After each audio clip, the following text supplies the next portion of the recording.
गुरुर्ब्रह्मा गुरुर्विष्णु गुरुदेवो महेश्वरः गुरु साक्षात् परब्रह्मा तस्मै श्री गुरवे नमः. Hi dear children, welcome to AI Gurudev channel. I will read this lesson the story of Dharmavyada. Please listen carefully and follow my reading by your finger. Once upon a time, there lived a person called Kaushika. He was proficient in the Vedic lore. He wished to surpass everyone in learning. So forsaking home and parents, he went to a forest and pursued his studies. One day, he was sitting under a tree studying the Vedas. He was disturbed by the loud twittering of a crane perched on a branch. He glared at the bird which had disturbed him, and at once the bird was reduced to ashes. Kaushika was sorry that his wrath had caused the death of a bird. But the realization of his ascetic power also pleased him, and he felt proud. He went to a town nearby. His mind still dwelt on the incident of the bird. He stood before a house and begged for alms, crying aloud, "Bhavati Bhikshan Dehi, give me alms." Mother, the mistress of the house, was attending to her husband who had just come home, so she took some time to bring the alms. Displeased, Kaushika glared at her. The chaste lady said smilingly, "Kaushika, I am not a crane for your glare to burn me up." Her words startled Kaushika. How did this lady know that I killed the crane? He wondered. The woman understood that he was confounded. She said, "You may have mastered the Vedic lore, but you know not the mysteries of Dharma. There is one Dharmavyada in the city of Mithila. You can learn the mysteries of Dharma from him." Curious, Kaushika turned his steps towards Mithila. In Mithila, he made his way to Dharmavyada's shop. It was a meat shop. The Vyadha welcomed Kaushika warmly and said, "Come in, come in. That chaste woman sent you, didn't she?" The words of Dharmavyada stunned Kaushika. Hitherto Kaushika was full of conceit, imagining that he was the only learned man. But now he realized that it was not so. That morning, the lady had referred to his killing the bird, and now this butcher selling meat was telling him that the lady had sent him. So, he felt all these were great persons. With folded hands, he requested Dharmavyadha, "Sir, reveal to me the mysteries of Dharma." Dharmavyadha replied, "Sir, you are well versed in Vedic lore. How can I enlighten you? I can only tell you about the path I follow. To engage oneself in one's inherent duty, to be truthful, to be patient and merciful, not to be elated in happiness or depressed in difficulties, to be engaged in prayer and tapas, to appreciate the good qualities in others, not to boast, to have bath in sacred rivers, to visit holy places and to serve our parents, and the Guru who has bestowed knowledge on us. This is Dharma. These are the mysteries of Dharma. I follow the hereditary profession of selling meat, but I kill no animals. I do not cheat in business. So far as I know, I have never uttered a lie. I have no enemies. More than all these, I serve my aged parents with devotion. Their blessings are my shield." He then took Kaushika home and showed him his parents and prostrated before them. Kaushika also bowed to the aged couple. He then bowed to Dharmavyadha and said, "Sir, my arrogance evaporated today. I was conceited, imagining that I am the only learned person. I have forsaken my aged parents and caused them grief. My eyes are open now. I now realize that my dharma is to serve my parents. I shall join them and make them happy. I will try to cultivate the virtues you told me about." He returned home. Thereafter, he spent his days in the service of his parents and in teaching others the Vedic lore he had mastered. After narrating this story, sage Markandeya said, "Yudhishthira, in every division of people, there are enlightened souls who can guide even scholars and masters of Vedic teachings." ನಮಸ್ಕಾರ. ಬನ್ನಿ, ಇವತ್ತು ಮಹಾಭಾರತದ ಪುಟಗಳಿಂದ ಒಂದು ಅದ್ಭುತವಾದ ಕಥೆಯನ್ನು ಕೇಳೋಣ.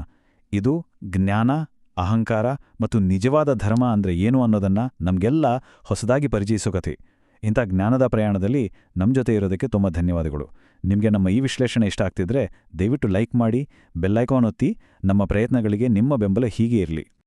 ಒಂದು ಪ್ರಶ್ನೆ, ಜ್ಞಾನ ಮತ್ತು ವಿವೇಕ ಎರಡೂ ಒಂದೇನಾ? ಸಾಮಾನ್ಯವಾಗಿ ಹಾಗಂತಲೇ ಅನ್ಸುತ್ತೆ ಅಲ್ವಾ? ಆದ್ರೆ ಅಪಾರ ಜ್ಞಾನವನ್ನ ಗಳಿಸಿ ಅದರ ಅಹಂಕಾರದಲ್ಲೇ ಮುಳುಗಿ ನಿಜವಾದ ವಿವೇಕ ಅಂದ್ರೆ ಏನು ಅಂತಾನೆ ಮರ್ತುಹೋದ ಒಬ್ಬ ಮೇಧಾವಿ ವಿದ್ವಾಂಸನ ಕಥೆ ಇದು.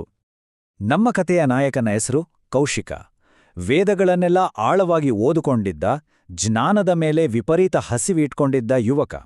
ಜ್ಞಾನ ಪಡ್ಕೊಳ್ಳೋದೇ ತನ್ನ ಜೀವನದ ಗುರಿ ಅಂತ ಅನ್ಕೊಂಡು ಅದಕ್ಕೋಸ್ಕರ ತನ್ನ ವಯಸ್ಸಾದ ತಂದೆತಾಯಿಯರನ್ನ ಕೂಡ ಬಿಟ್ಟು ಅರಣ್ಯಕ್ಕೆ ಹೋಗಿ ಕಠಿಣವಾದ ತಪಸ್ಸು ಮಾಡ್ತಿರ್ತಾನೆ. ಅವನಿಗೆ ಒಂದೇ ಒಂದು ಗುರಿ ಇತ್ತು: ಜ್ಞಾನದಲ್ಲಿ, ಪಾಂಡಿತ್ಯದಲ್ಲಿ ತನ್ನನ್ನ ಮೀರಿಸೋರು ಯಾರೂ ಇರಬಾರ್ದು. ಆದ್ರೆ ಈ ಜ್ಞಾನದ ಹುಡುಕಾಟದ ಜೊತೆಜೊತೆಗೆ ನಾನೇ ಶ್ರೇಷ್ಠ ಅನ್ನೋ ಅಹಂಕಾರದ ಬೀಜ ಕೂಡ ಅವನಲ್ಲಿ ನಿಧಾನಕ್ಕೆ ಮೊಳಕೆ ಹೊಡಿತಾ ಇತ್ತು. ಒಂದು ದಿನ ಕೌಶಿಕ ಮರದ ಕೆಳಗೆ ಕೂತು ವೇದಾಭ್ಯಾಸದಲ್ಲಿ ಪೂರ್ತಿಯಾಗಿ ಮುಳುಗೋಗಿದ್ದ.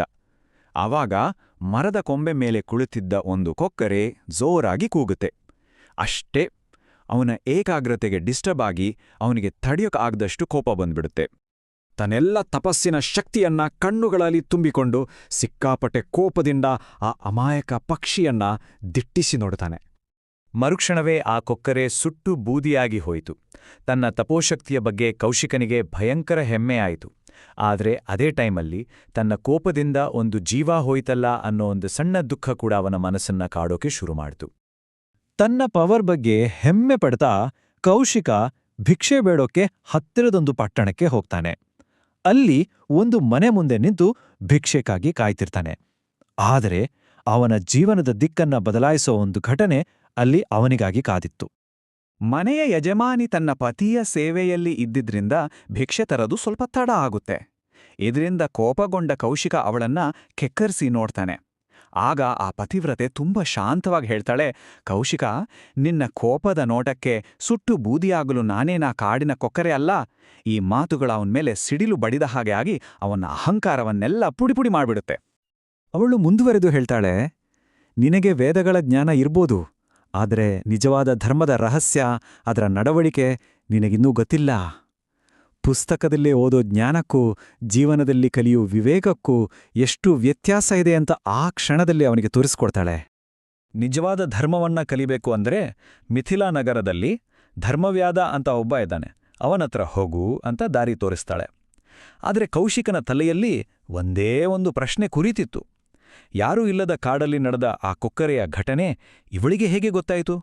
ಈ ಪ್ರಶ್ನೆಯೇ ಅವನನ್ನ ಮಿಥಿಲಾ ನಗರದ ಕಡೆಗೆ ಪ್ರಯಾಣ ಬೆಳೆಸೋ ಹಾಗೆ ಮಾಡ್ತು. ಸರಿ, ಕೌಶಿಕ ಮಿಥಿಲಾ ನಗರವನ್ನ ತಲುಪಿದ. ಒಬ್ಬ ದೊಡ್ಡ ಋಷಿಯನ್ನ, ಮಹಾಜ್ಞಾನಿಯನ್ನ ನೋಡೋಕ್ ಹೋಗ್ತಿದ್ದ. ಅವನಿಗೆ ವಿವೇಕದ ಬಗ್ಗೆ ಒಂದು ಶಾಕಿಂಗ್ ಮತ್ತು ಹೊಸ ಪಾಠ ಕಾದಿತ್ತು. ಅವನು ಧರ್ಮವ್ಯಾದನನ್ನ ಹುಡುಕೊಂಡು ಹೋದಾಗ ತಲುಪಿದ್ದು ಒಂದು ಗಿಜಿಗುಡೋ ಮಾಂಸದಂಗಡಿಗೆ. ಅಬ್ಬಾ, ಒಬ್ಬ ದೊಡ್ಡ ಋಷಿಯನ್ನ ನೋಡಕ್ ಬಂದಿದ್ದ ಅವನಿಗೆ ಮಾಂಸ ಮಾರ್ತಿದ್ದ ಒಬ್ಬ ಸಾಮಾನ್ಯ ವ್ಯಾಪಾರಿಯನ್ನ ನೋಡಿ ತಲೆ ತಿರುಗೋಗ್ತು. ಶಾಂತವಾದ ಆಶ್ರಮದ ಬದಲು ಗದ್ದಲದ ಮಾರುಕಟ್ಟೆ ಅವನನ್ನ ಸ್ವಾಗತ ಮಾಡ್ತು. ಕೌಶಿಕ ಏನಾದ್ರೂ ಕೇಳೋಕು ಮೊದಲೇ ಆ ಮಾಂಸದ ವ್ಯಾಪಾರಿ ನಗುತ್ತಾ, ಸ್ವಾಗತ, ಆ ಪತಿವ್ರತೆಯೇ ಅಲ್ವಾ ನಿಮ್ಮನ್ನ ಇಲ್ಲಿಗೆ ಕಳಿಸಿದ್ದು ಅಂತ ಕೇಳ್ತಾನೆ. ಇದನ್ ಕೇಳಿ ಕೌಶಿಕನಿಗೆ ಇನ್ನೊಂದು ಶಾಕ್. ತನ್ನ ಪ್ರಯಾಣದ ಉದ್ದೇಶವನ್ನ ಮೊದಲೇ ತಿಳಿದಿದ್ದ ಈ ವ್ಯಾಪಾರಿಯ ಜ್ಞಾನದ ಮುಂದೆ ತನ್ನ ಪಾಂಡಿತ್ಯ ಏನೂ ಅಲ್ಲ ಅಂತ ಅವನಿಗೆ ಆ ಕ್ಷಣದಲ್ಲೇ ಗೊತ್ತಾಯಿತು. ತನ್ನೆಲ್ಲ ಅಹಂಕಾರವನ್ನ ಪಕ್ಕಕ್ಕಿಟ್ಟು ಕೌಶಿಕ ಧರ್ಮವ್ಯಾಧಿನಿಗೆ ಕೈ ಮುಗಿದು, ದಯವಿಟ್ಟು ನನಗೆ ಧರ್ಮದ ರಹಸ್ಯಗಳನ್ನ ತಿಳಿಸಿ ಅಂತ ಕೇಳ್ಕೋತಾನೆ. ಆಗ ಧರ್ಮವ್ಯಾಧ ತುಂಬಾ ವಿನಯದಿಂದ ತಾನೂ ಫಾಲೋ ಮಾಡೋ ಸಿಂಪಲ್ ಲೈಫ್ ಬಗ್ಗೆನೇ ಅವನಿಗೆ ವಿವರಿಸ್ತಾನೆ. ಧರ್ಮವ್ಯಾಧೆ ಹೇಳ್ತಾನೆ, ಧರ್ಮ ಒಂದೇ ದೊಡ್ಡ ದೊಡ್ಡ ಯಾಗ ಯಜ್ಞಗಳಲ್ಲ. ಮೊದಲು ನಮಗಂತ ಇರೋ ಕರ್ತವ್ಯವನ್ನ ಶ್ರದ್ಧೆಯಿಂದ ಮಾಡೋದು, ಸತ್ಯ, ತಾಳ್ಮೆ, ದಯೆಯನ್ನ ಪಾಲಿಸೋದು, ಸುಖ ಬಂದಾಗ ಹಿಗ್ಗದೆ, ದುಃಖ ಬಂದಾಗ ಕುಗ್ಗದೇ ಇರೋದು, ಮತ್ತೆ ಎಲ್ಲಕ್ಕಿಂತ ಮುಖ್ಯವಾಗಿ ನಮ್ಮನ್ನ ಹೆತ್ತ ತಂದೆ ತಾಯಿ ಮತ್ತೆ ನಮಗೆ ಜ್ಞಾನ ಕೊಟ್ಟ ಗುರುಗಳ ಸೇವೆ ಮಾಡೋದೇ ನಿಜವಾದ ಧರ್ಮ. ಅವನು ತನ್ನ ಜೀವನದ ಉದಾಹರಣೆಯನ್ನೇ ಕೊಡ್ತಾನೆ. ನೋಡಿ, ನಾನು ನನ್ನ ವಂಶಪಾರಂಪರ್ಯ ವೃತ್ತಿಯಾದ ಮಾಂಸ ಮಾರಾಟ ಮಾಡ್ತೀನಿ, ಆದರೆ ನಾನೆಂದೂ ಪ್ರಾಣಿಗಳನ್ನ ಕೊಲ್ಲೋದಿಲ್ಲ. ಪ್ರಾಮಾಣಿಕವಾಗಿ ವ್ಯಾಪಾರ ಮಾಡ್ತೀನಿ. ನನ್ನ ವಯಸ್ಸಾದ ತಂದೆ ತಾಯಿಯರ ಸೇವೆಯೇ ನನಗೆ ಎಲ್ಲದಕ್ಕಿಂತ ಮುಖ್ಯ. ಅವರ ಆಶೀರ್ವಾದವೇ ನನ್ನ ನಿಜವಾದ ರಕ್ಷಾಕವಚ.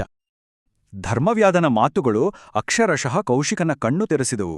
ಜ್ಞಾನದ ನಿಜವಾದ ಅರ್ಥವನ್ನ ತಿಳ್ಕೊಳ್ಳೋಕೆ ಅವನು ಧರ್ಮವ್ಯಾಧನ ಮನೆಗೆ ಹೋಗ್ತಾನೆ. ಅಲ್ಲಿ ಅವನ ಜೀವನದ ದೃಷ್ಟಿಕೋನವೇ ಬದಲಾಗಿ ಹೋಯಿತು. ಅಲ್ಲಿ ಧರ್ಮವ್ಯಾಧನು ತನ್ನ ವಯಸ್ಸಾದ ತಂದೆ ತಾಯಿಯರ ಪಾದಗಳಿಗೆ ಸಾಷ್ಟಾಂಗ ನಮಸ್ಕಾರ ಮಾಡೋದನ್ನ ಕೌಶಿಕ ನೋಡ್ತಾನೆ. ಆ ದೃಶ್ಯ ನೋಡಿ ಅವನ ಹೃದಯನೇ ಕರ್ಗೋಯ್ತು. ತಪಸ್ಸಿನ ಶಕ್ತಿಯಲ್ಲ, ಬದಲಿಗೆ ನಿಸ್ವಾರ್ಥ ಸೇವೆಯಲ್ಲಿ ಅಡಗಿರುವ ನಿಜವಾದ ಶಕ್ತಿ ಏನು ಅಂತ ಅವನಿಗೆ ಆವಾಗ ಗೊತ್ತಾಯಿತು. ಆ ಕ್ಷಣದಲ್ಲಿ ಕೌಶಿಕನಿಗೆ ತಾನು ಮಾಡಿದ್ದ ತಪ್ಪು ಪೂರ್ತಿಯಾಗಿ ಅರಿವಾಯಿತು. ಅವನನ್ಕೋತಾನೆ, ನನ್ನ ಕಣ್ಣುಗಳಿಗ ತೆರೆದಿವೆ. ಜ್ಞಾನದ ಅಹಂಕಾರದಲ್ಲಿ ನಾನು ನನ್ನ ಮೊದಲ ಕರ್ತವ್ಯವನ್ನೇ ಮರ್ತಿದ್ದೆ. ನನ್ನ ನಿಜವಾದ ಧರ್ಮ ನನ್ನ ತಂದೆ ತಾಯಿಯರ ಸೇವೆ ಮಾಡೋದೇ ಆಗಿದೆ. ತಕ್ಷಣವೇ ಕೌಶಿಕ ತನ್ನ ಮನೆಗೆ ವಾಪಸ್ ಬರ್ತಾನೆ. ಜ್ಞಾನದ ಗರ್ವವನ್ನೆಲ್ಲ ಬಿಟ್ಟು ವಿನಯದಿಂದ ತನ್ನ ತಂದೆ ತಾಯಿಯರ ಸೇವೆ ಮಾಡ್ತಾನೆ. ಆವಾಗ್ಲೇ ಅವನು ಬರೀ ಜ್ಞಾನಿಯಲ್ಲ, ನಿಜವಾದ ವಿವೇಕಿಯಾದ.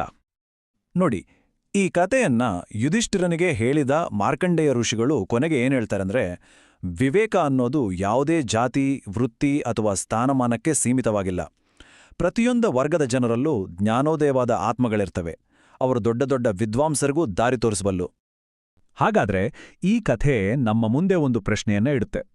ನಮ್ಮ ಸುತ್ತಮುತ್ತಲಿನ ಜಗತ್ತಿನಲ್ಲಿ, ನಾವು ಅಂದ್ಕೊಂಡಿರದ ಜಾಗದಲ್ಲಿ, ನಾವು ಅಂದ್ಕೊಂಡಿರದ ವ್ಯಕ್ತಿಗಳಲ್ಲಿ ನಿಜವಾದ ವಿವೇಕ ಅಡಗಿರ್ಬೋದು ಅಲ್ವಾ? ಅದನ್ನ ಗುರುತಿಸಿ ಅದರಿಂದ ಕಲಿಯೋಕೆ ನಾವು ಸಿದ್ಧರಿದ್ದೇವಾ? ಯೋಚಿಸ್ನೋಡಿ.